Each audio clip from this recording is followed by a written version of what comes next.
Hi hello నమస్తే welcome back. నేను మీ host అక్షర విహారీ. కశ్యప్ గారు మనతో మాట్లాడడానికి రెడీగా ఉన్నారు. నార్సిస్టిక్ పర్సనాలిటీ డిజార్డర్ పార్ట్ 1 చూసాం, part 2. Oh yes, hi. So sir upcoming events ఏమన్నా? 2 programs అండి. A very vibrant programs. మేలో 18th and 19th business growth psychology. బిజినెస్లో మినిమం 30 నుంచి 130% గ్రోత్ కావాలంటే యాజ్ ఎ లీడర్గా నా మైండ్ సెట్ ఎలా ఉండాలి, ఒక హై పర్ఫార్మింగ్ టీమ్ ఎలా బిల్డ్ చేయాలి, సేల్స్ని ఎన్హాన్స్ ఎలా చేయాలి, multiple topics, everything related to business. So business growth psychology 2 days programme మేలో ఉంటుంది. దెన్ జూలైలో అన్షేకబుల్. ఎంత కష్టం వచ్చినా, ఎంత నష్టం వచ్చినా, ఎన్ని ప్రాబ్లమ్స్ వచ్చినా సరే మైండ్ని అన్షేకబుల్గా ఎలా నిలబెట్టగలగాలి అనేది బీ అన్షేకబుల్ జూలైలో ఉంటుంది.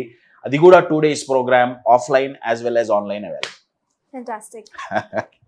సార్ ఇప్పుడు అసలు కోపం ఎందుకు ట్రిగర్ అవుతుంది అని మనం ఒక ఎపిసోడ్లో చూసాం. అసలు ఈ మితిమీరిన కోపం వచ్చినప్పుడు మనం కంట్రోల్ చేసుకోవాలంటారా లేకపోతే ఎక్స్ప్రెస్ చేయాలంటారా? ఎలా చేస్తే మనం స్ట్రెస్ తగ్గి రిలీఫ్గా ఉంటామంటారు? కోపాన్ని కంట్రోల్ చేయాలా, ఎక్స్ప్రెస్ చేయాలా? మీ బ్లాడర్ ఫుల్ అయితే కంట్రోల్ చేస్తారా? నేను మిమ్మల్ని కాదు, అందరిని అడుగుతున్నా. ఎక్స్ప్రెస్ చేస్తాం కదండి. కోపాన్ని, ఎక్స్పెషల్లీ కోపం అండి. ఎందుకంటే మీరు కోపాన్ని ఎంత కంట్రోల్ చేస్తే అంత మిమ్మల్ని అది డ్యామేజ్ చేస్తుంది. ఎక్స్పెషల్లీ కోపం అనే ఎమోషన్. ఎందుకంటే ఇమోషన్ అంటే అర్థం ఏంటంటే, చాలామంది సైంటిస్టులు ఏం చెప్తారంటే, ఇమోషన్ మీరు పదం చూస్తే ఈ ఫర్ ఎనర్జీ అండి. Energy in motion. మోషన్ అంటే ఏదో లూజ్ మోషన్ కాదండి. మోషన్ అంటే కదలటం, ఇక్కడ మూవింగ్ థింగ్ అనమాట.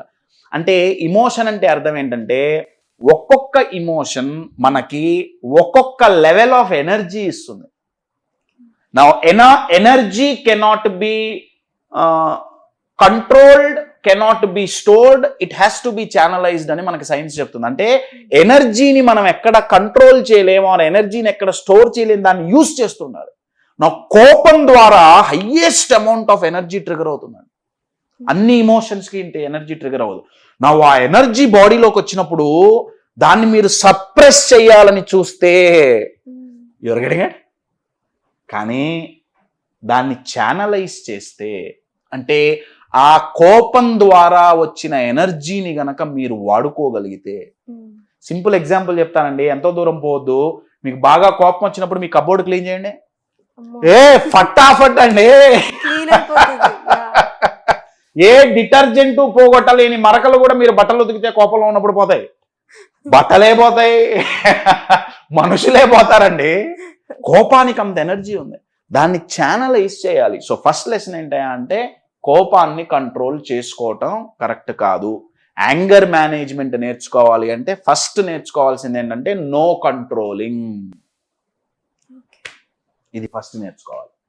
సెకండ్ నేర్చుకోవాల్సింది ఏంటంటే ఎక్స్ప్రెస్ చేయటం నేర్చుకోవాలి.